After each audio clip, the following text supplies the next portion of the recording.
John Crump. Hello, sir. Hi, how you doing? I'm doing well. John Crump, you are a gun owner. This is GunGab.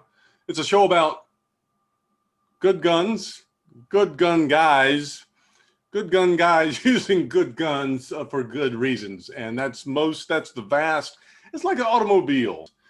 John Crump, you are the Virginia director, Yeah, Virginia State Director for Virginia Gun State Owners of Director America. of Gun Owners of America. So you're a well-placed fellow. I haven't asked you this. You are a gun owner? Absolutely. Being a member of the GOA, being and also a GOA employee, you kind of have to be. Are you from Virginia? I am from Virginia. I was born and bred. I was born in Arlington, Virginia, which is right outside Washington, D.C. Again, all these are new questions.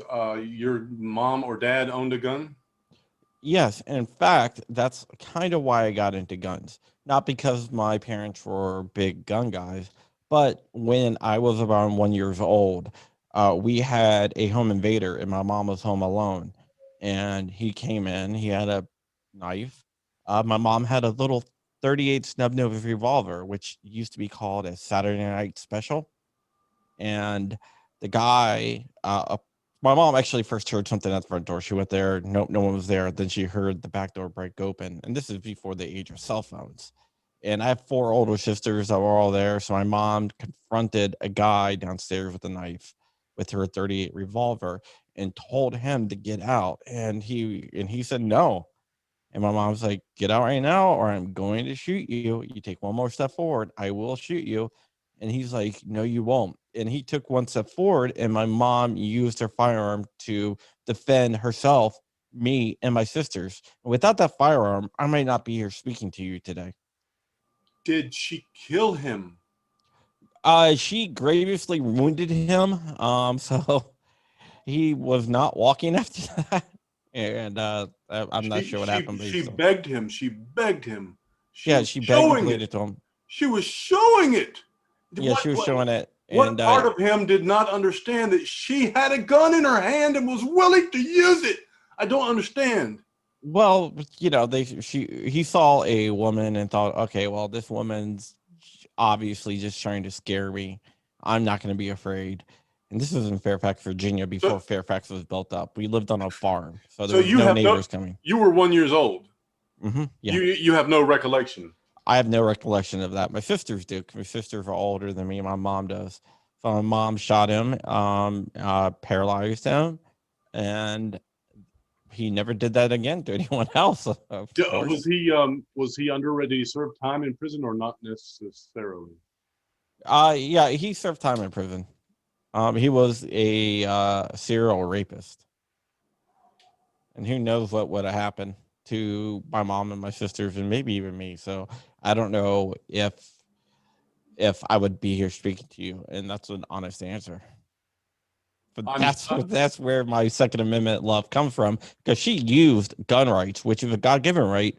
The Second Amendment talks about the government not infringing on your God given right, but it is a God given right, whether that God be the God of the Bible, or the God of nature, or the God of Greek mythology. It doesn't matter. It's a natural right, and we all have it. The Second Amendment just guarantees that right and acknowledges that right. That's why the Second Amendment and the rest of the Bill of Rights is sometimes referred to, or as I refer to it, a document of negative liberties. Not because it's negative liberties for you or me, but it's negative liberties for the federal government. boy. So you're the first person I've ever spoken to that had that. Our house was broken into several years ago. They took a few items, but it was while we weren't there. Um, Yeah, this guy I don't think was there to steal items. that's just a horrifying thing. Dumb question. How many guns do you own? Do you own? Honestly, Yeah, uh, yeah, yeah, yeah. Or dishonestly. uh We'll I'm be not even diplomatic. sure. I'm not even sure. Be diplomatic. How many? 10, I'm 20? not. No, no. Few hundred. Oh, mamacita!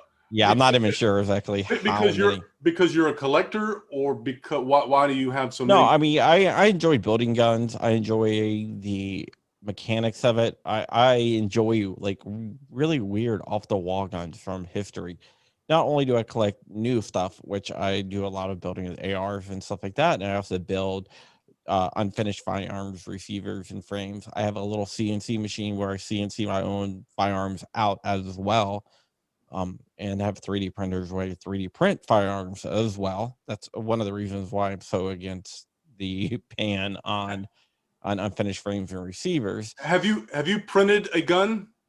Oh yeah, oh yeah, several. Not everyone on the block can say that they have printed a gun.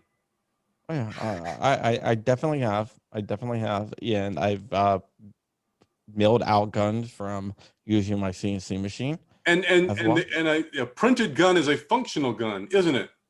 It absolutely is. See, The 3D printer and the home built CNC machine, which you can get for a couple $1,000s right now, is a way of attacking gun control.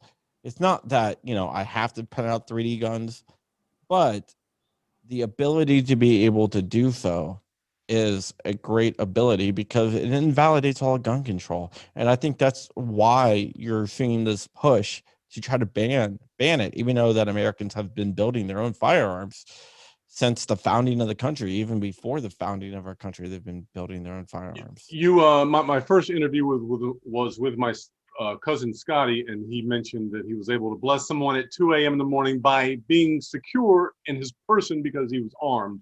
And you said, 2 a.m. I might not even be that courageous or that ballsy to help someone at 2 a.m. because it's probably not going to end well. That's the probability. Can you think of an anecdote where you were at 6 p.m. or 9 p.m. you were able to help someone or bless someone because you felt secure in your person because you were kind of sort of armed?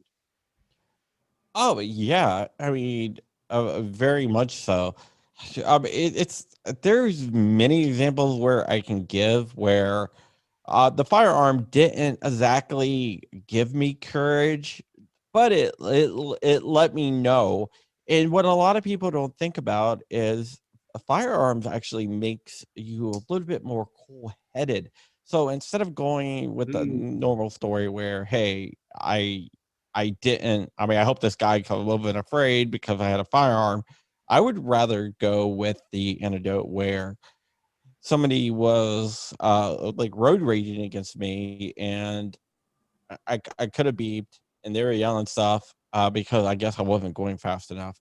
And instead of getting upset of like, hey, I got a firearm, if this escalates, it wouldn't be good, and there's a chance that it could go bad. So therefore, because I have a firearm, I'm just going to let it go. I see. But you've never calmly presented your firearm or displayed it or in such a way as to even the playing field or help the situation. Well, I can say that I came very close to one time when I had my kid in the car and somebody in that parking lot, a few guys, started messing with me. I don't know what their whole entire deal was, but they were just, I guess it was a bunch of like, I guess they were in their late teens, early 20s, and they kind of like surrounded me, and I had like my 9-year, I just put my 9-year-old son in the car. Were you packing heat at the time? Yeah, yeah. And And did they know you were packing heat? once they did, their attitude just changed, and they decided they were going to move on down the road. They decided, all right, well, it's time to go. I was impressed a year ago with the couple in Missouri or St. Louis. The McCloskeys. Yeah, and it was befuddling. A gun and the possession of a gun makes people step back 12 steps, and it's almost a universal and intuitive thing. I was puzzled that no one pushed the envelope and tried to come onto the yard and say, "Oh yeah, yeah, I bet you won't." No one tried anything. Everyone maybe yelled at them, but kept moving along. Yeah, Samuel Colt once said, well, somebody said about Samuel Colt that God made everyone, Samuel Colt made everyone equal.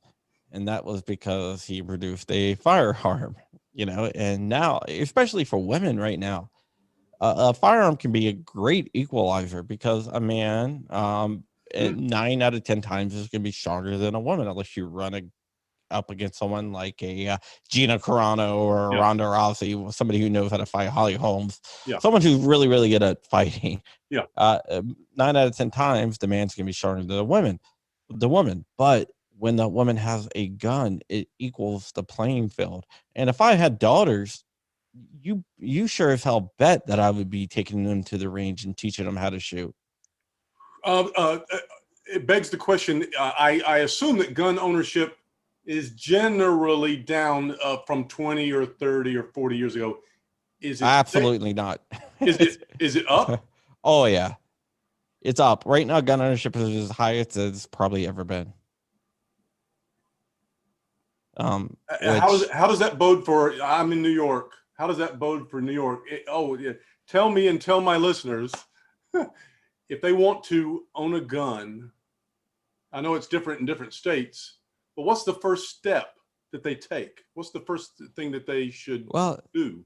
Well, it is different in different states, so there's different regulations. So, like for example, in New York, you have the SAFE Act where you have to have waiting periods and everything else. You have to have a firearms license and stuff like that. In Virginia, we don't have waiting periods and we don't have firearms license.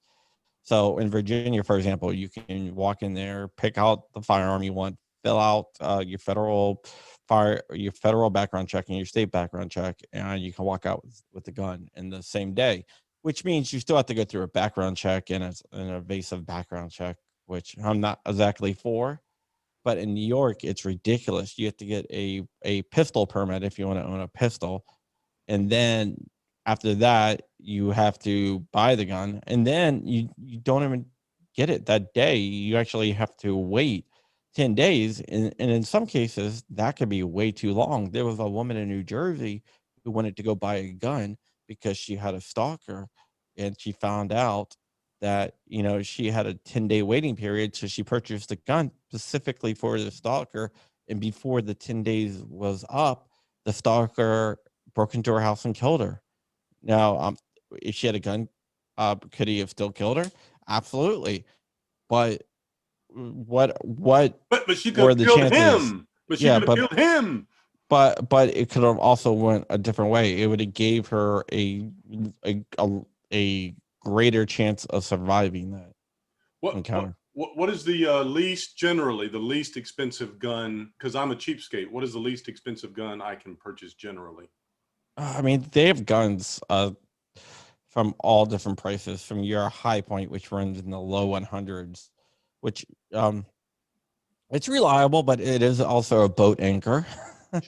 What is a boat anchor? It's very heavy, ugly. But what's the least expensive gun I can buy? The least expensive gun would probably be the least expensive gun I would recommend. It would be like a high point, which is in the low 100s. No, when you say low hundreds, is that $200 or $300? No, low $100 range. $105. Like I think they start at like $140 or so. Oh, that's not bad. I mean, they have ones that are like $99, but those are very unreliable. I would recommend like there's not one specific gun for everyone. A Glock is a nice gun because it's around $500, and I recommend them because they don't break. They last. John Crump, you've been a wonderful guest on GunGab. Keep up the good work and keep up the good support of Second Amendment rights, sir. All right. Thank you so much. All right.